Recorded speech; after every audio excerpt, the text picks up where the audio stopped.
আল্লাহ রাব্বুল আলামিন বললেন, হে নবী, আপনি এখন থেকে দ্বীনের দাওয়াত দেন। বিশ্বনবী সাল্লাল্লাহু আলাইহি ওয়াসাল্লাম তখন সর্বপ্রথম তার স্ত্রী আমাদের মা আম্মাজান খাদিজা রাদিয়াল্লাহু তাআলা আনহাকে দাওয়াত দিলেন। দাওয়াত দেওয়ার পর খাদিজা রাদিয়াল্লাহু তাআলা আনহা ইসলাম গ্রহণ করলেন। সুবহানাল্লাহ। এরপর নবীজি তার প্রিয় বন্ধু, তার বাল্যকালের বন্ধু হযরত আবু বকর রাদিয়াল্লাহু তাআলা আনহুর কাছে দাওয়াত নিয়ে গেলেন।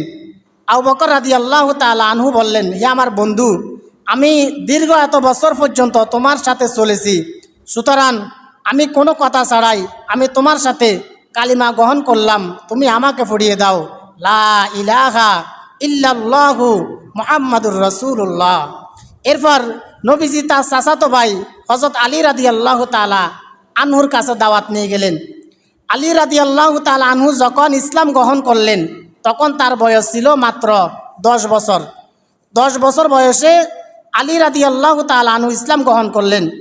এভাবে ইসলাম গ্রহণ করতে করতে দেখা গেল এক পর্যায়ে 130 জন লোক প্রথম অবস্থায় ইসলাম গ্রহণ করলেন।